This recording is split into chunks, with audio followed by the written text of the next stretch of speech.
Boa tarde, estamos aqui ao vivo na TV 247, hoje recebendo com muita honra o Fábio Braza, grande músico, grande poeta. Tom Cardoso participa comigo, Leonardo Atush. Vamos falar de vários temas, de música, poesia, ritmo, futebol também, que é uma das paixões do Braza, e também da situação política, social no Brasil. Braza, eu queria começar com uma questão, porque veio aqui dias atrás o Rashid, que é seu companheiro, enfim, quer dizer, cara muito atuante aí também no rap. E vocês têm uma parceria, quer dizer, acho que, se não me engano, o rap é preto, né? Isso. E você até começa dizendo isso, quer dizer, como se fosse um estranho no ninho no mundo do rap. Sim. Quer dizer, você é bem aceito neste mundo. Como é que você se impôs num ambiente que era predominantemente da periferia e da periferia negra, propriamente? Eu acho que, assim, primeiramente o rap me pegou pela mensagem dele, né? A primeira vez que eu escutei rap, eu era moleque. A força da mensagem que o rap me trazia foi chocante para o moleque de classe média. Era uma realidade que eu não tinha aprendido na escola, que eu não via do meu bairro. Então, foi algo que mexeu comigo, assim. E eu sempre fui ligado, desde pequeno, assim, nessa parte social. Eu sempre fui meio questionador, idealista.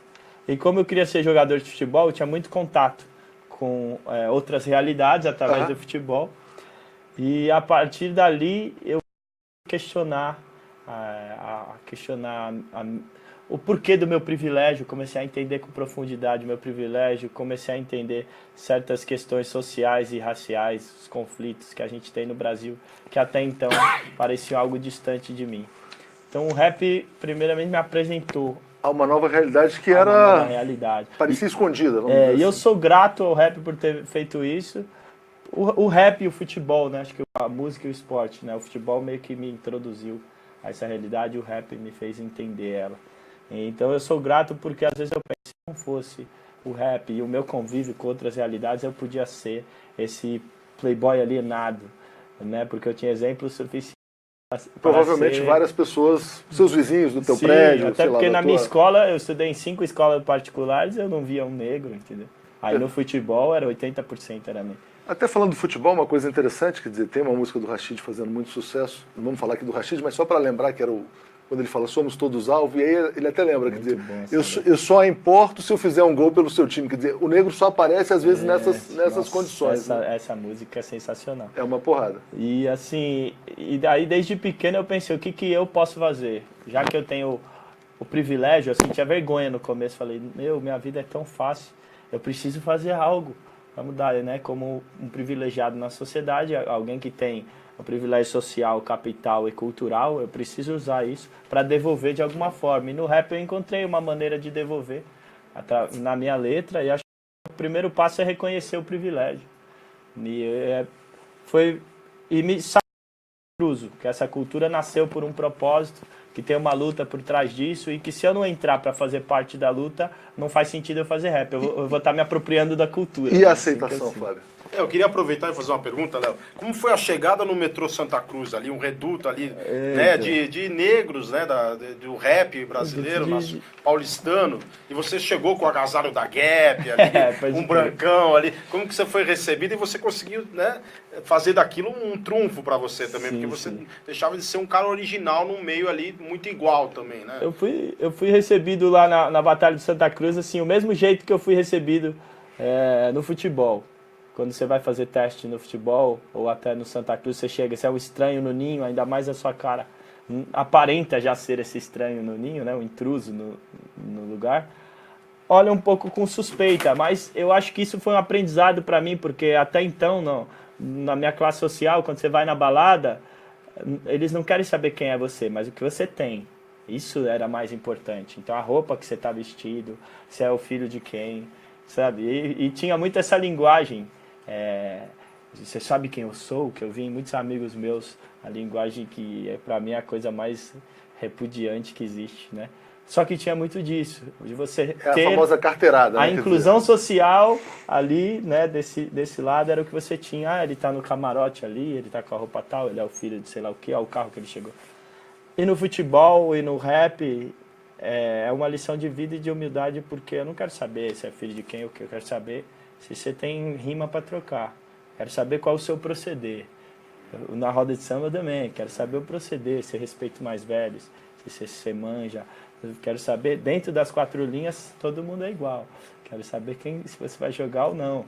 Então, essa experiência me trouxe uma lição de vida. Mas mesmo assim você foi recebido com uma certa desconfiança. Uma certa desconfiança. Mas havia um preconceito do outro lado também.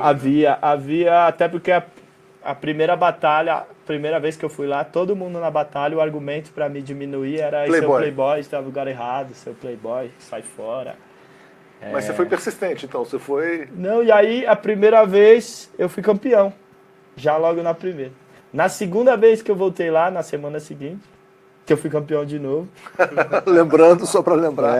Campeão de novo. Ninguém mais me zoou de playboy na segunda vez, porque aí eles talvez entenderam. Não, esse mano aí, ele é de verdade mesmo, ele sabe rimar, ele não caiu de paraquedas. Não tá de passagem também, tá de passagem. Então, assim, o respeito eu fui ganhando aos poucos através Agora, Brasa, você tem uma figura muito rima onipresente na sua vida, que é o seu avô, né? E ele te apresentou o samba de Noel, né? Eu imagino que isso tenha sido muito importante até pela sua formação como letrista de rap, né? Demais. E eu queria que você falasse um pouco o quanto isso ajudou a ser um bom letrista hoje, essa formação no samba. Então, o meu avô, ele nasceu em Vila Isabel, onde nasceu Noel Rosa. Opa! Então, Noel Rosa era um ídolo para ele, né? E ele cresceu escutando Noel Rosa, Orlando Silva, e ele vivia cantando.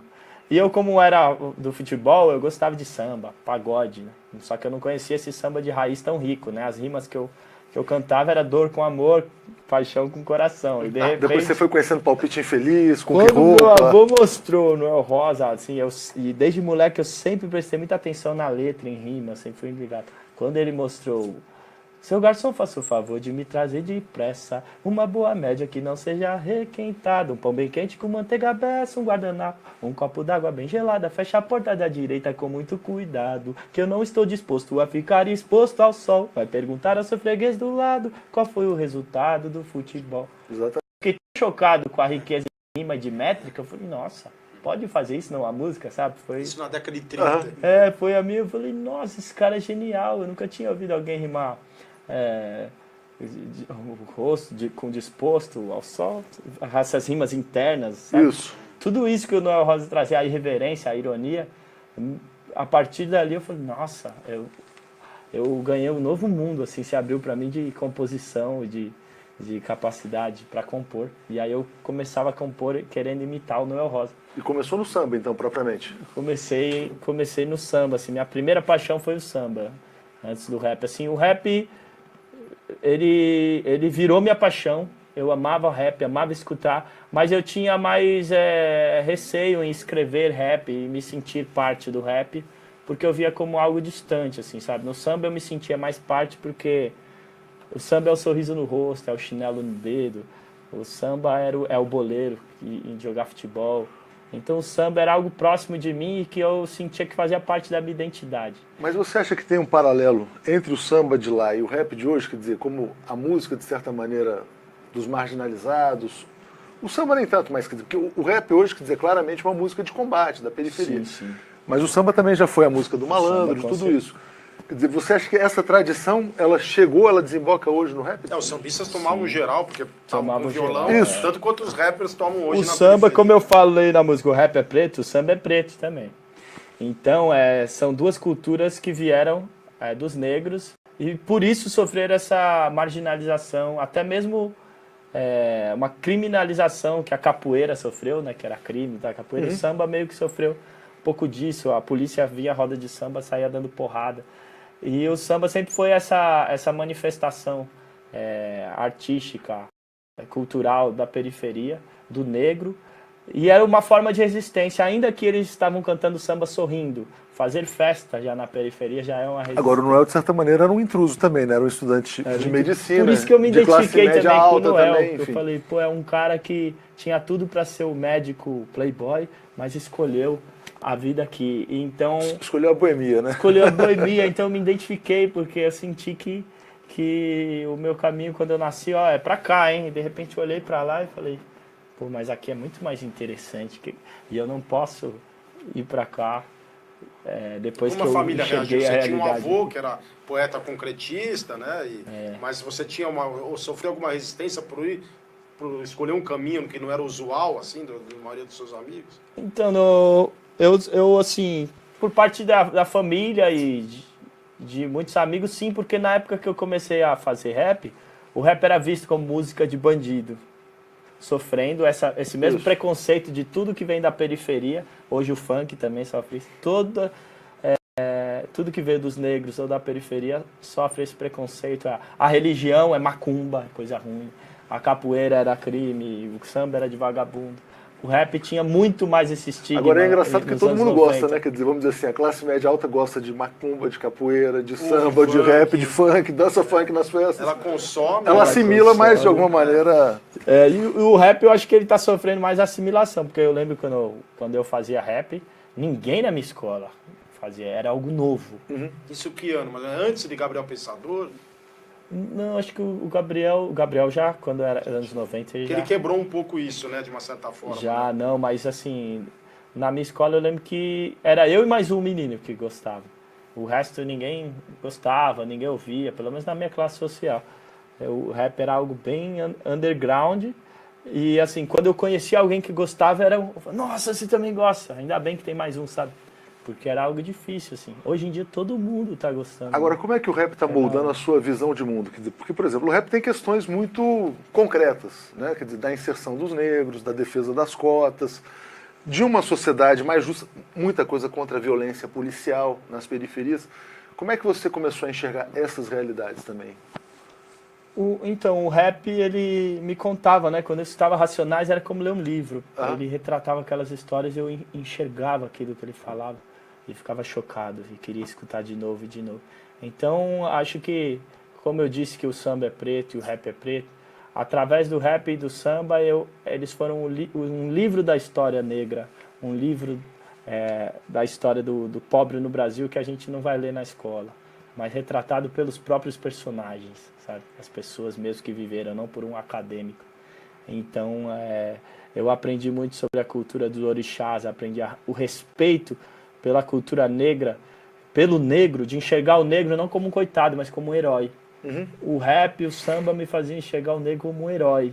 E quando eu era moleque, tinha 11 anos, eu queria ser negro. Eu escrevia a letra como se eu fosse, sabe? Bom, Vinícius de Moraes também queria, né? De certa maneira. E aí, então, assim, óbvio que... branco mais preto do Brasil. Hoje eu sei que eu falar isso é uma ofensa, porque eu entendo a questão racial e a delicadeza de bater nesse ponto, mas imagina só o poder que isso tem numa criança, o rap e o samba, de conseguir.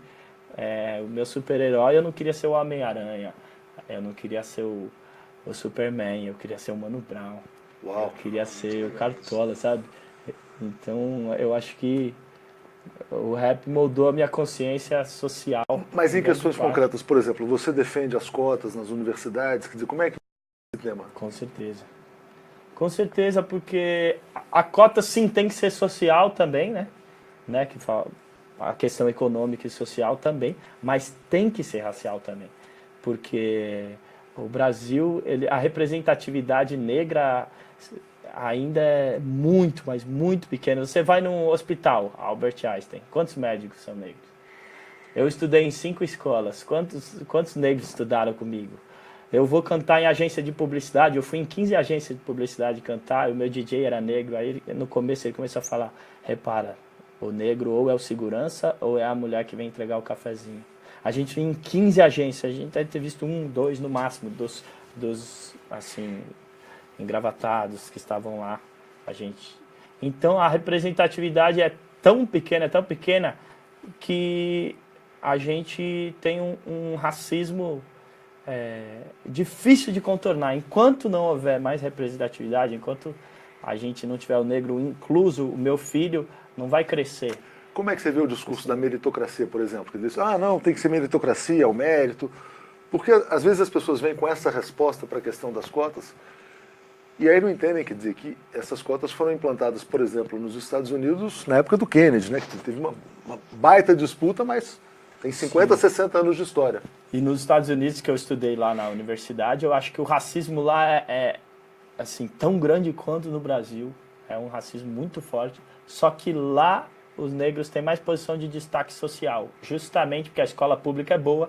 Então, numa universidade, eles dão ainda bolsas por causa do esporte. Então, eu estudei numa universidade com muitos negros, Isso que lá o negro é 11% da população. No Brasil é mais 50%.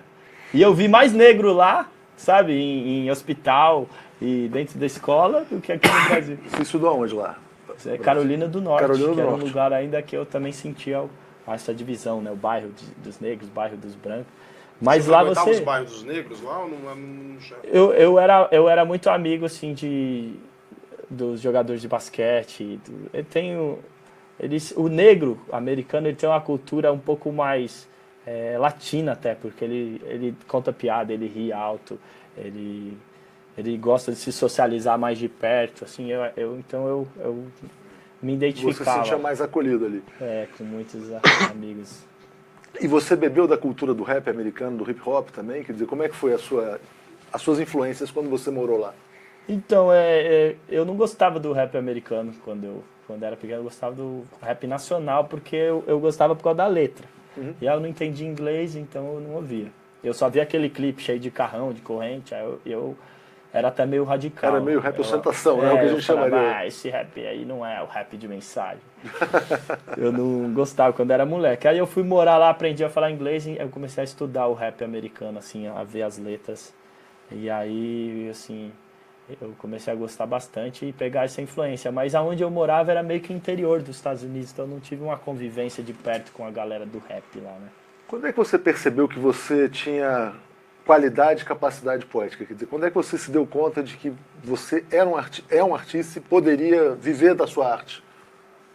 Que eu poderia viver da arte é difícil, mas que eu percebi foi a primeira vez que eu fui no Santa Cruz e fui campeão. E eu fui para assistir.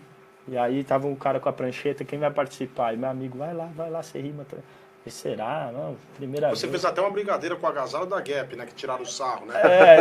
Eu tava até com o agasalho da Gap, assim. Porque também a roupa era o que meu pai e minha mãe compravam. Eu nunca fui ligado em roupa. Aí tinha lá, eu pegava e põe. Mas era um símbolo do Playboy, né? O agasalho da Gap lá e eu ali. E eu falei, mano, eu sou bom nisso. E eu fiquei tão assim... a sensação de estar lá batalhando, a adrenalina, e de repente você ganhar e se superar, ali eu me descobri, sabe? Uhum. Falei, é isso que eu quero da minha vida. É isso que eu quero. Eu não sabia. O seu público é homogêneo? Você tem ouvido tanto quanto a classe média ou da periferia? Como que é o seu público? Eu acho que tem de tudo, né? É heterogêneo, né? Tem de tudo, mas tem ainda uma galera da periferia que tem uma resistência, né? Pra mim. Ainda olha como Playboy. Tem uma resistência. Tem até Playboy que tem resistência.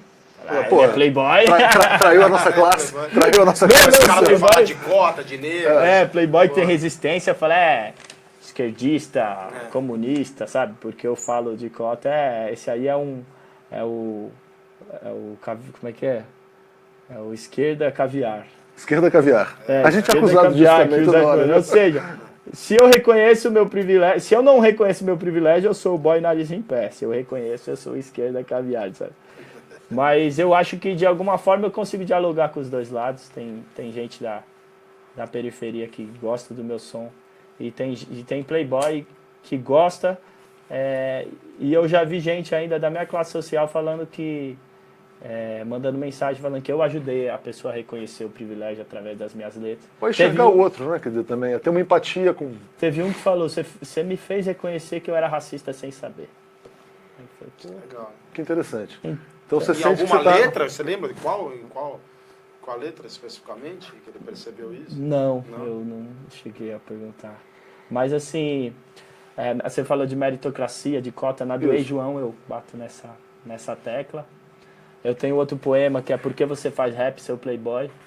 Que é meio que... já é autobiográfico? Meio que autobiográfico. E tem um que eu conto do Santa Cruz, a música O Chamado, que é eu falo qual é o seu motivo, e aí eu falo Calçada do Santa Cruz, 2009. Me perguntaram, você faz rap? Eu disse sim. Então vai lá e prove. Não tem ensaio, é batalha de freestyle. Eu me senti tipo Eminem naquele filme do 8 Mile. Foi ali que a magia aconteceu. Foi naquela hora que eu descobri quem era eu. O espírito transcendeu e quando o Minotauro apareceu, ao invés de me esconder, eu me transformei em Teseu, entendeu? Campeão 3 semanas seguidas e a certeza de que era isso que eu queria da minha vida e que não importava a minha origem e meu CEP. Eu não ia deixar ninguém falar, esse boy aí não faz rap, não é mais brincadeira, agora a fita é séria, aumentei minhas olheiras, abdiquei minhas férias, na missão 24 Hour, pique Jack Bauer, meu trabalho, minha hora extra e meu happy hour, foi como se os Black Powers tivessem me feito um chamado pra eu ser mais um soldado e cultivar esse legado, foi pra isso que eu vim, eu vejo assim, não fui eu que me apropriei do rap,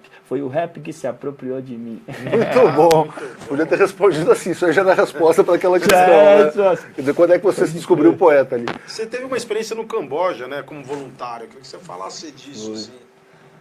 Eu morando nos Estados Unidos, eu viajei para a China junto com a escola.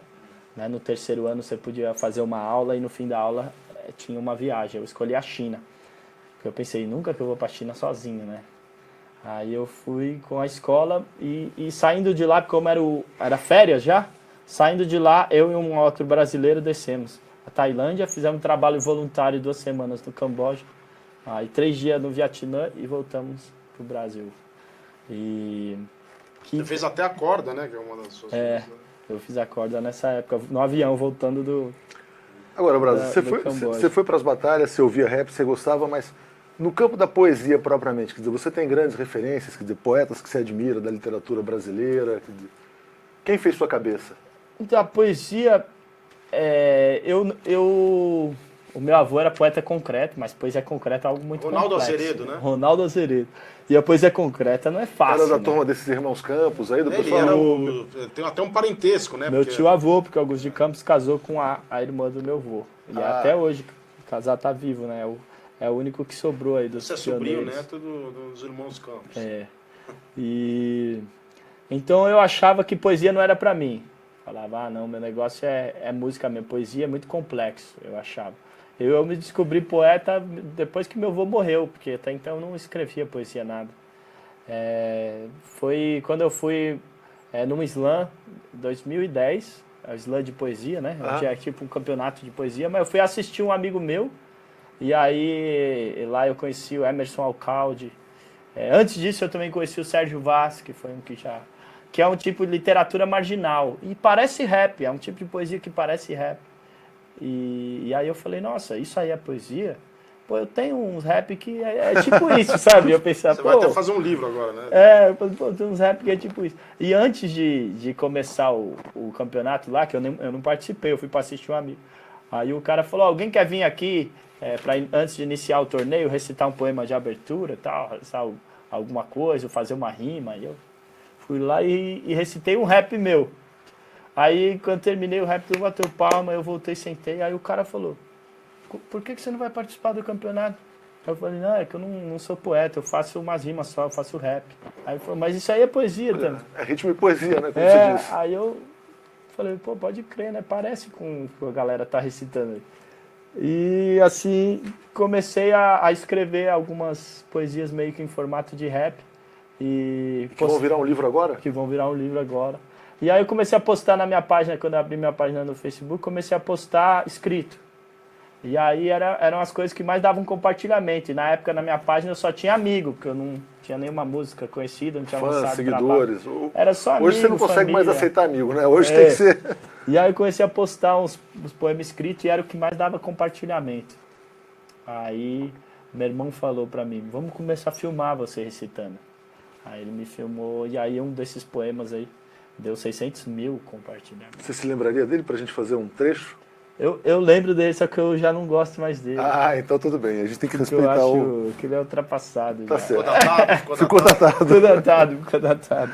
E como músico, assim, quer dizer, influências importantes que você teve? Você falou do Noel Rosa e tal, mas da música brasileira também, você tem grandes referências? Com certeza. Você falou da poesia, desculpa, eu acabei não falando. Desculpa. De poesia, que eu gosto muito, e foi um cara que influenciou o Fernando Pessoa, sensacional. Mais Augusto de Campos, mais A poesia Álvaro de concreta Campos? me influenciou muito no sentido que ela abdicou do verso. Não, desculpa, porque quando você falou do Pessoa, eu ia te perguntar qual dos heterônimos. Aí eu falei Augusto de Campos, queria ter falado Álvaro de Ah, Campos. o Álvaro de Campos, sim, todos. Tabacaria, todos do essas Fernando coisas. Pessoa, é Poema em linha impressionante, reta. É muito profundo, assim. Mário Quintana, eu gosto bastante. E a poesia concreta, ela me influenciou também bastante no sentido de que ela extraía da palavra todos os sentidos, significados possíveis que a palavra podia te dar. Ou às vezes você construía um poema a partir de uma palavra, ou às vezes sem a palavra. Meu avô tem poema sem palavra. Então eu aprendi a enxergar a palavra não só com rima. Aprendi a ver além da palavra. Então Quase como uma pedra, né? Então, eu cheguei trazendo assim algumas linguagens do meu rap bem concretas que a galera... Eu acho que um dos primeiros a começar a fazer paronomásias, por exemplo.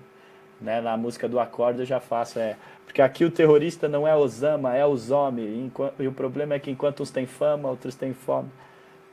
Muito meio interessante. que a jogada de poesia concreta que eu aprendi com o Augusto. Você falou que aqui os terroristas são os homens. Você já tomou geral no Itaim, não, onde você mora? Não. Ou seja, você não passou pela realidade dos rappers. Não passei, mas o parceiro canta comigo, Italo Beatbox. Toda vez que ele vem em casa, ele... Quase toda Passa vez por um constrangimento. ele é parado. Ele é negro. E eu falo, mas como assim? Eu moro aqui há anos, ninguém nunca me parou. O que aconteceu? Aí ele... O que eles perguntam? Aí ele falou... eles perguntam o que você está fazendo aqui. Tipo... É um estranho, né? Como se ele não pudesse estar... O Chico César esteve aqui e contou uma história parecida também. Quer dizer, ele estava com um amigo nos jardins e o policial parou e falou, olha... Não, preto com preto tudo bem, preto com branco já é complicado, branco com branco pode, quer dizer, então você tem os estereótipos. É eu fui passear com o meu cachorro, o vizinho falou, cuidado que tem um diferente aí na rua. Eu falei, um diferente? Quando eu olhei era um negro andando na rua. Ele falou, tem um diferente. Eu já, na época que eu jogava no Palmeiras, uma vez a polícia parou e aí o pessoal brincou, eu lembro. Falou assim, também 4 negros e um branco acharam que era sequestro. Os meus amigos brincaram. Ou seja, todos os estereótipos aí estão marcados e o Brasil não se liberta dessa... E uma vez que me chocou muito foi que eu levei 2 amigos meus no restaurante do meu pai tinha um restaurante lá no Jockey, e às vezes saía do treino com fome, eu levava de 2 em 2, que a galera comia bem, né? Meu pai, leva de 2 em 2. Depois do futebol. E aí eu levei 2, os 2 eram negros, aí a gente, já na entrada do Jockey, pela primeira vez na vida, o cara, vocês vão aonde? Não, a gente vai num restaurante aí, tá, espera aí. Ninguém nunca me barrou aqui. Aí chamou outro segurança, falou, os moleques aí estão falando que vão num restaurante. Aí eu falei, não. Como se não pudesse pagar, né? Eu falei, não, eu sei. Aí ele falou, vamos fazer o quê? Lavar prato?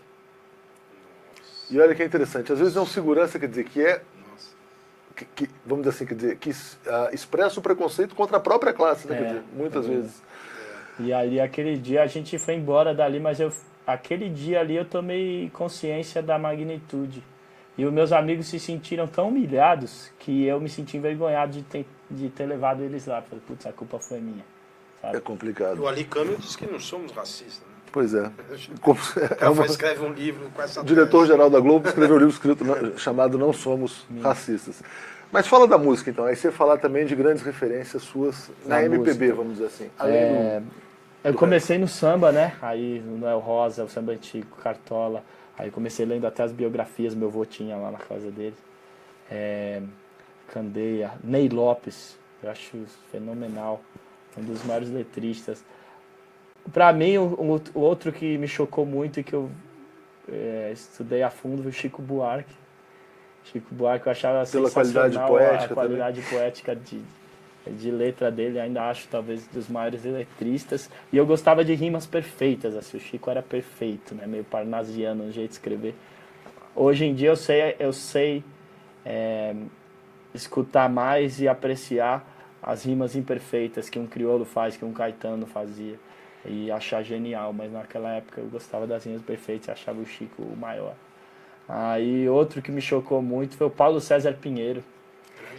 Pra mim, nossa, do samba, ele... E é branco e fala um monte de coisa de negro, assim. Ele tem umas músicas e até poemas, livros de poemas só sobre CDs e livros só sobre a cultura negra. Isso é sensacional. Clara Nunes gravou muita coisa dele. Gravou. Ele foi marido dela. E o Paulo César Pinheiro foi uma das maiores influências também. Às vezes eu escrevo umas letras, quando eu olho eu falo, ó, isso aqui tá Paulo César, né? O cara baixou aqui. Desculpe a permissão, mas pô, Paulo César, Wilson das Neves, o samba e o rap foram minhas E o futebol, onde entra em tudo isso? Você continua jogando alguma vez? Até no futebol, eu queria te pedir para você contar um pouco essa história do Desimpedidos, né? Quer dizer, que é um canal muito popular no YouTube. Você foi um dos criadores, não? Não. Você entrou, porque tem vídeos seus que são muito conhecidos lá. Sim. O Desimpedidos eu estava já terminando a minha faculdade nos Estados Unidos, que eu fiz, e também joguei bola lá, mas foi a última vez que eu joguei bola mesmo. Meus pés já estavam bichados e eu já fui pra lá também, já querendo fazer música. Você era um bom jogador? Dava pro gasto? Ah, quando eu era moleque eu jogava bem. Depois, quando eu fui pros Estados Unidos, eu já tava meio bichado, já não tava no meu auge, assim, sem motivação de querer ser jogador mesmo. Mas quando eu era moleque, eu ganhava prêmio de melhor jogador. Você é palmeirense, São Paulino, corintiano? São Paulino. São Paulino. Eu era bom quando Tem mais esse problema, não tem. É? Né? São Paulino. Ainda é o São Paulino. Pô, Mano, não, mas tem vários. Né? Tem Mano, o Taíde é São Paulino. O Taíde é São Paulino. O Dexter também. O Dexter. Então, Mano Brown é Santista, né? Santista. Então você entrou no começo. Eu ia te perguntar do Desimpedidos, quer dizer, porque a gente olha lá 4 milhões de inscritos no YouTube, né? Sua página no Facebook, mais de 1 milhão. Seus canais do YouTube, quer dizer, muito alcance nas redes sociais. E aí uma coisa interessante, quer dizer, porque é um debate muito presente na esquerda, é a questão da democratização da mídia. Ah, não, porque tem que ser feito e tal. E a gente vê nomes que conseguiram se impor no mundo da música com muita força, você é um exemplo disso, sem necessariamente ter tido que passar pelo filtro da Globo, das rádios, né? Da Folha, do Estadão. Quer dizer, como é que um artista novo hoje emerge? Quer dizer, como é que aconteceu com você? Para mim, o Desimpedidos deu realmente a primeira alavancada, né? Uhum. É um canal que fala de futebol, que é uma abrangência, né? Falar de futebol já é. E que tinha ali, acho que o dono do canal era Kaká, Luciano Huck. Ah. Então, quando ele começou, ele já começou com poucos seguidores, mas com assim, os padrinhos e multiplicadores, prometiam, né? Que o negócio ia longe mesmo, sabe? E a princípio eu nem queria fazer, porque eu falei pro meu irmão, mano, eu faço várias letras conscientes, vou ficar fazendo rap de comédia de futebol na internet. Aí meu irmão falou, você ama o futebol, vai ficar com essas agora? Não, teu irmão é meio que um empresário, você fala muito do teu irmão. Ele é meu empresário desde sempre. E aí ele falou, olha quem é os donos do canal, olha a oportunidade.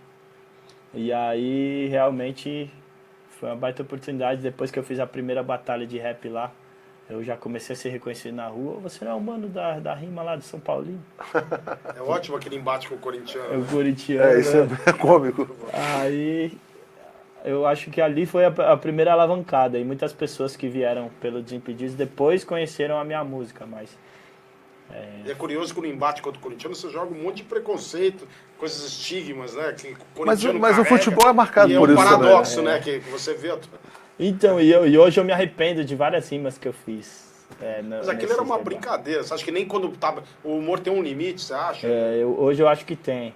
Na época eu achava que não, porque eu pensava assim, eu tô retratando...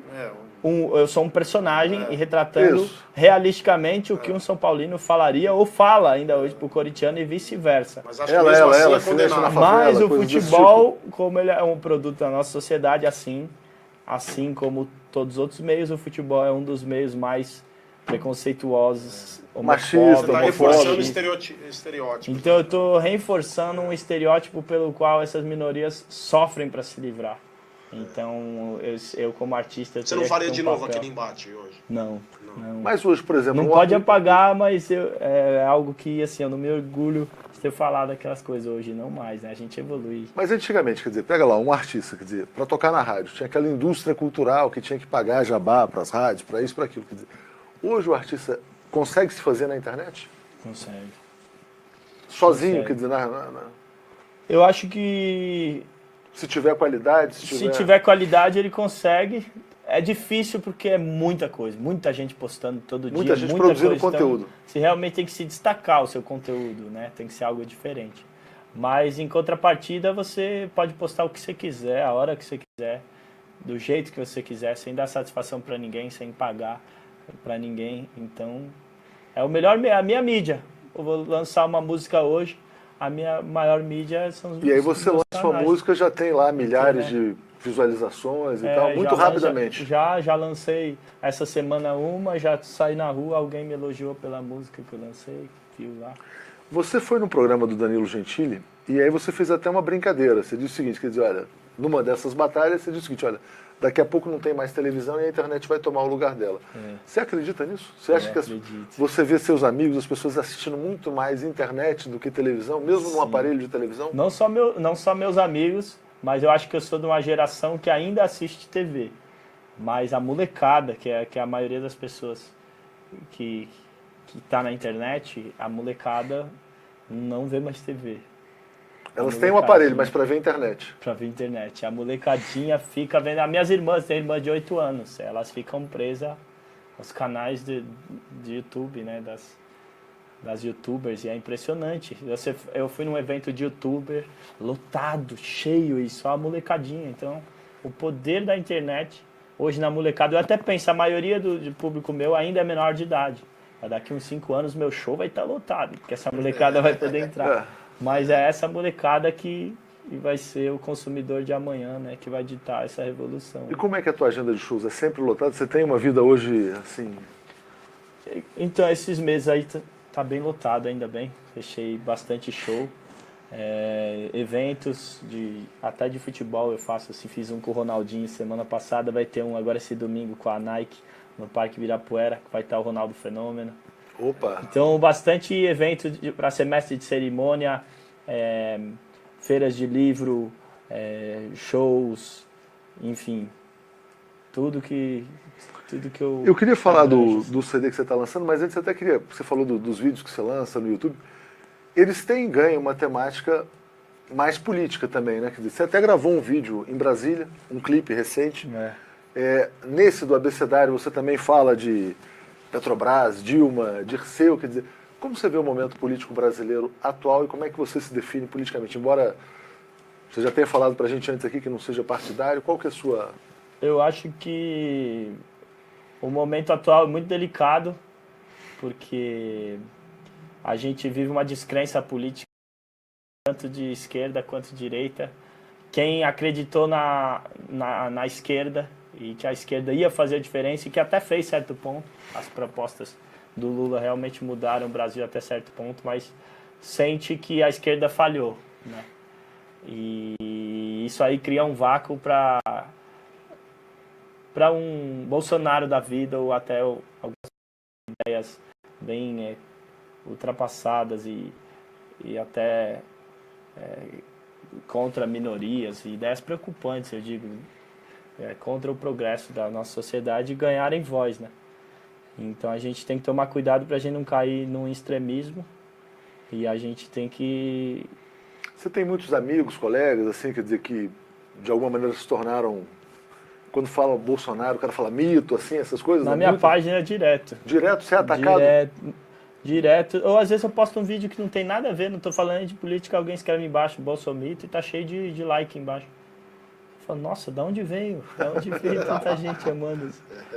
E me assusta assim um pouco. Eu acho que o momento político também a gente precisa... A Lava Jato veio para talvez fazer a diferença no futuro, para que a gente acabe pelo menos com a impunidade, se a corrupção não está dando, para que a gente não deixe ela acabar e que seja uma lição para o Brasil buscar uma reforma política, né? O que está difícil, né?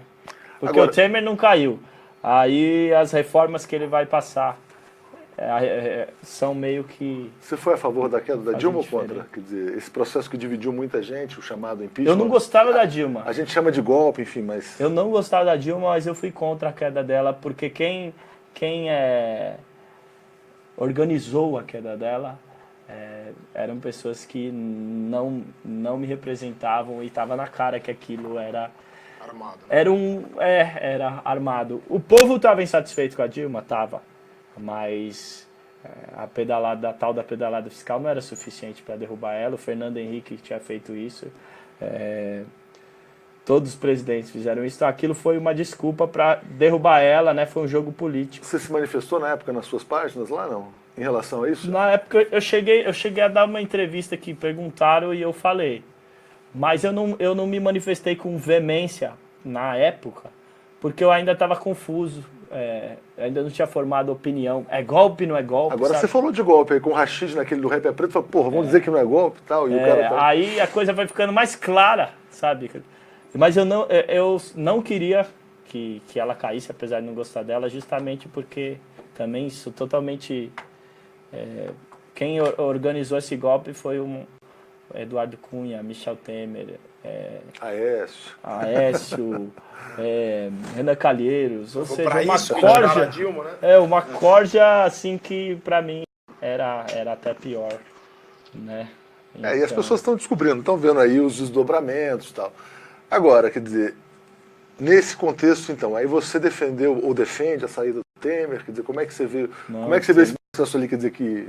Ele tem que sair... Você saído, né, de uma maneira...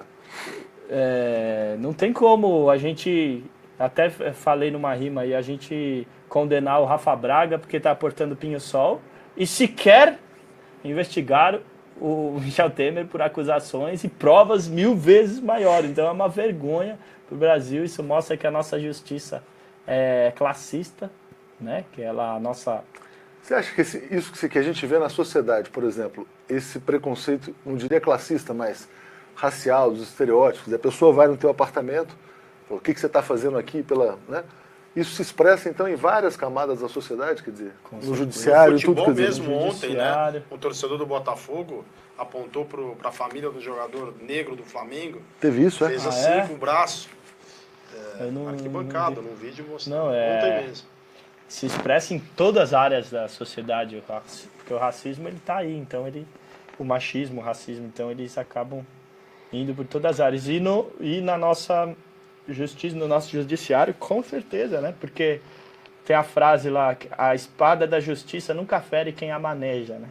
Ou a outra também que eu coloquei numa rima com o Nocivo Chomon, que eu falo assim: desfila impunemente o lorde dos falsos, e a justiça é como a serpente, só morde os descalços. Não é o mesmo crivo moral no livro penal, o crime é relativo, depende do indicativo social. Se o moleque rouba, vai pro presídio marginal, mas a empresa é absolvida de outro genocídio ambiental. Agora teve um caso recente do filho de uma desembargadora que tinha uns 650 quilos de maconha e tal, e foi solto no dia seguinte. Como é que você vê a questão das drogas? Você é a favor da legalização, descriminalização? Isso é um tema que você aborda também? Isso, que é muito presente, né, na juventude. É muito presente. Eu nunca usei droga, nem experimentei, assim, maconha, não bebo, álcool. Então é um tema que eu estou distante, assim. Então eu não procuro fazer poema, me posicionar, mas eu tenho uma posição de que eu sou a favor da legalização da maconha. Porque tem que tirar da mão do tráfico, é algo que é uma hipocrisia, as pessoas vão continuar usando. Então tira da mão do tráfico, traz o problema para o governo. Mas só da maconha ou de outras drogas? Não, de outras não. Eu acho que um crack da vida tem que acabar, não é uma droga... O crack, a cocaína são drogas... muito destrutivas. Muito nocivas e destrutivas. Então não adianta você legalizar uma droga dessa. Só que o problema é, de novo, o julgamento classista, porque quem usa crack é o pobre. Então o pobre está usando crack. Então precisamos acabar com a cracolândia. E existe uma tolerância muito maior em relação à maconha, nas baladas, ou êxtase nas... Então álcool, o cara que usa crack na cracolândia é os vagabundos. Aí o Fábio Assunção cheira pó, ele é um doente, tem que ser tratado. E a pena para quem está usando crack e nas raves também, é muito maior do que a pena para quem cheira. Então já é, de novo, o reflexo dessa sociedade classista na droga. E aí chega o cara com um avião de cocaína, não foi preso até hoje. Aí o pobre está portando crack, está preso até hoje. Então tem que acabar com o crack, mas tem que acabar com essas drogas. Só que tem que ir aonde o problema está, de onde elas estão vindo, quem está trazendo e por que continua se proliferando. Mas, então, da coisa mais agradável aqui, quer dizer, então você está lançando Tupi or Not Tupi, Tá lançando? Já foi lançado há algum tempo? Conta pra gente aqui, Brasa. Qual que é a história deste CD? Esse CD foi Inspirado no Oswald de lançado Andrade? em 2016, ano passado. Ah, ok. Eu já lancei um esse ano agora, só que eu não fiz mídia física. Que Perfeito. chama Ritmo, mas também é poesia. Tá lá na net. E esse aqui foi realmente a inspiração de Oswald de Andrade, né? Inclusive essa frase é dele, Tupi or not Tupi, que é uma brincadeira com a frase do Shakespeare, ser ou não ser Tupi, né? Ser ou não ser brasileiro. E traz um pouco dessa... O brasileiro tem dificuldade de se assumir brasileiro, muitas vezes, né? De se assumir mestiço, mulato, Com enfim. certeza. E reconhecer as nossas origens, que foi onde o Oswald foi, né? Os índios tupis, eles praticavam antropofagia, né? Comiam o prisioneiro, o inimigo deles, para justamente... Isso, o rap é super antropofágico, num certo sentido, né? E Você põe tudo ali, né? Exatamente. Aí eu falei, vamos tentar praticar essa antropofagia musical nesse álbum. Foi uma tentativa. Então tem várias misturas. E tem uma parceria com o Arnaldo Antunes. Como é que foi isso? Como é que você o conheceu? Como é que vocês se tornaram parceiros? Primeira vez que eu vi o Arnaldo Antunes foi no velório do meu avô. Olha que interessante. Ele também é um grande poeta. E um poeta que bebeu muito no concretismo, Bebeu né? muito do concretismo. Então, aquele dia eu lembro, eu tava no velório, né? Triste, assim. Aí eu vi o Arnaldo Antunes, eu falei pro meu irmão, aquele ali não é o Arnaldo Antunes. Só que era o velório do meu avô, então eu nem cheguei a conversar com ele, nem nada, né? Ele só cumprimentou e tal. Mas não cheguei a conversar. E aí, anos depois, na estreia do livro do Augusto, 2016, a estreia do livro novo do Augusto de Campos, meu tio-avô, eu estava lá, e o Arnaldo Antunes também. Aí o filho do Augusto me apresentou, o Arnaldo Antunes, falou, esse aqui é o Fábio, ele faz música. E aí eu pedi o e-mail, aí eu conversei com o Arnaldo, pedi o e-mail dele. Aí, através do e-mail eu mandei uma música, que é o Ei João, e falei, tá o refrão. Se ele aceitava. E é muito interessante. Vou pedir, enquanto a gente vai falando, produção, vamos tentar achar o Ei João, a gente toca aqui um pouquinho, porque tem uma... A gente tenta achar nos vídeos do Brasa aqui.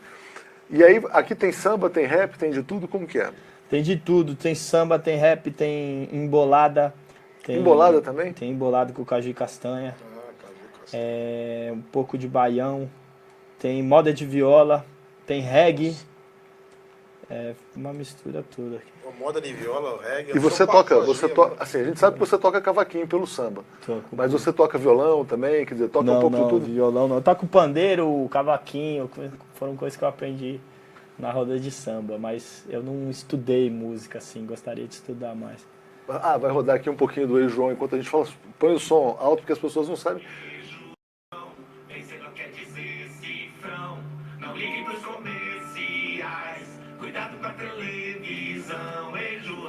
Ei João, tô te vendendo ilusão, nem sempre o que ganha. É muito interessante, quer dizer, porque a gente, na nossa geração, quer dizer, o Arnaldo Antunes foi um grande ídolo e foi um cara muito inovador, né? Cabeça de dinossauro, quando ele aparecia cantando o que ali, quer dizer, o que não pode ser, talvez fosse meio um pioneiro no rap também. Enfim, quer dizer, eu queria pedir, Fábio, te agradecer muito, mas eu queria pedir para você tocar o cavaquinho para as pessoas saberem que você também é um grande instrumentista. O cavaquinho. Além de um grande não chego a ser um grande instrumentista, brinco, né? Porque eu sei o estudo e o trabalho que tem que ter para realmente dominar o instrumento. Eu não chego nesse. Mas você manda bem. Não chego nesse nível. Vamos ver. Cantar o quê? O que você quiser. Chora cavaco, né? Alguma do álbum, será? Pode ser. Essa aqui é só samba. O Brasil que pode dar certo, essa aqui, né? Vamos lá. Puta instrumento. Se é pra falar de Brasil, então deixa eu pensar. Que Brasil vou falar? Pois existem milhares. Em cada esquina um país diferente, que é retratado pela nossa gente, que é encontrado em todos os lugares. Sim, existe um Brasil com os braços abertos, existe um outro com as mãos atadas, existe um Brasil que não foi descoberto, e aquele Brasil de inocência roubada, o que tem de mais e o que não tem de nada, o que vê de longe e o que se vê de perto. Existe um Brasil que ainda pode dar certo, e aquele que já se perdeu nessa estrada. E em meio a essa vida sofrida, de cabeça erguida, ainda vejo um povo que quer ser feliz. Feliz. que luta, mantém a conduta, segura a batuta e faz o melhor para nosso país. Por isso é que eu tenho fé que a gente ainda pode vencer. Existe um país que é, e aquele que podemos ser. Um Brasil que não deixo de amar, não importa os contras e prós. Um país que precisa mudar, pois o povo precisa ter voz. Um Brasil que não seja de poucos, mas que seja de fato um pouco de nós.